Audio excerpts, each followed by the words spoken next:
Later, he would tell her that their story began at the Royal Hungarian Opera House the night before he left for Paris on the Western Europe Express. The year was 1937. The month was September. The evening unseasonably cold. His brother had insisted on taking him to the opera as a parting gift. The show was Tosca, and their seats were at the top of the house. Not for them the three marble-arched doorways, the façade with its Corinthian columns and heroic entablature. Theirs was a humble side entrance with a red-faced ticket-taker, a floor of scuffed wood, walls plastered with crumbling opera posters. Girls in knee-length dresses climbed the stairs arm in arm with young men in threadbare suits. Pensioners argued with their white-haired wives as they shuffled up the 5 narrow flights. At the top, a joyful din, a refreshment salon lined with mirrors and wooden benches, the air hazy with cigarette smoke. A doorway at its far end opened onto the concert hall itself, the great electric-lit cavern of it with its ceiling fresco of Greek immortals and its gold-scrolled tiers. Andras had never expected to see an opera here, nor would he have if Tibor hadn't bought the tickets, but it was Tibor's opinion that residents in Budapest must include at least one evening of Puccini at the Opera House. Now Tibor leaned over the rail to point out Admiral Horthy's box, empty that night except for an ancient general in a hussar's jacket. Far below, tuxedoed ushers led men and women to their seats, the men in evening dress, the women's hair glittering with jewels. "If only Matyas could see this," Andras said. "He'll see it, Andraska. He'll come to Budapest when he's got his baccalaureate, and in a year he'll be sick to death of this place." Andras had to smile. He and Tibor had both moved to Budapest as soon as they graduated from gymnasium in Debrecen. They had all grown up in Konyar, a tiny village in the eastern flatlands, and to them, too, the capital city had once seemed like the center of the world. Now Tibor had plans to go to medical college in Italy, and Andras, who had lived here for only a year, was leaving for school in Paris. Until the news from the École Spéciale d'Architecture, they had all thought Tibor would be the first to go. For the past 3 years he'd been working as a sales clerk in a shoe store on Váci utca, saving money for his tuition and poring over his medical textbooks at night as desperately as if he were trying to save his own life.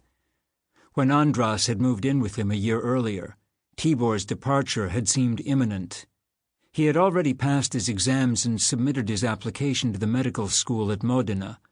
He thought it might take 6 months to get his acceptance and student visa. Instead, the medical college had placed him on a waiting list for foreign students, and he'd been told it might be another year or 2 before he could matriculate.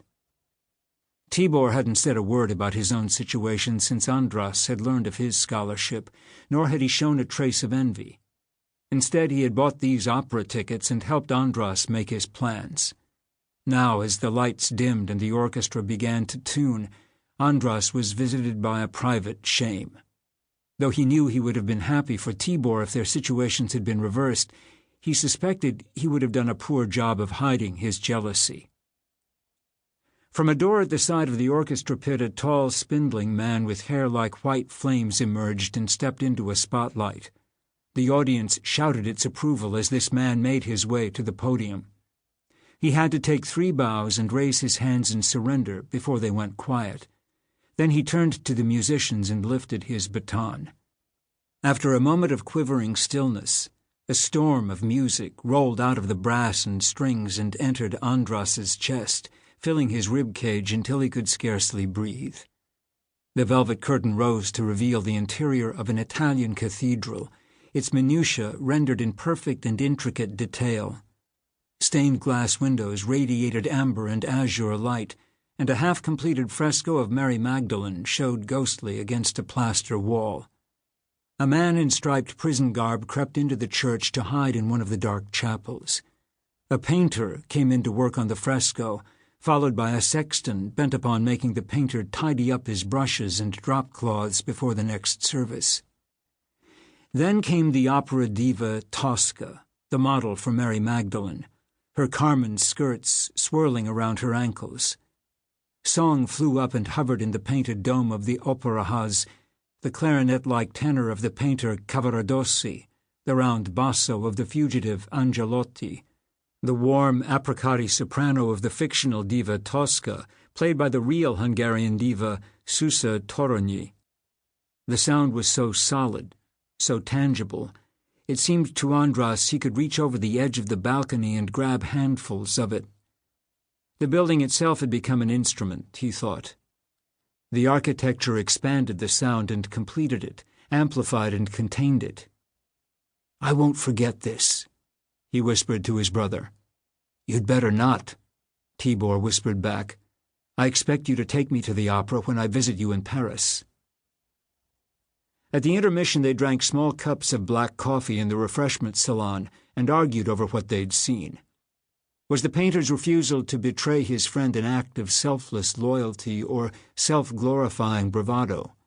Was his endurance of the torture that followed meant to be read as a sublimation of his sexual love for Tosca? Would Tosca herself have stabbed Scarpia if her profession hadn't schooled her so thoroughly in the ways of melodrama? There was a bittersweet pleasure in the exchange. As a boy, Andras had spent hours listening to Tibor debate points of philosophy or sport or literature with his friends, and had pined for the day when he might say something Tibor would find witty or incisive. Now that he and Tibor had become equals, or something like equals, Andras was leaving, getting on a train to be carried hundreds of kilometers away. "What is it?" Tibor said, his hand on Andras's sleeve. "Too much smoke," Andras said, and coughed, averting his eyes from Tibor's. He was relieved when the lights flickered to signal the end of the intermission.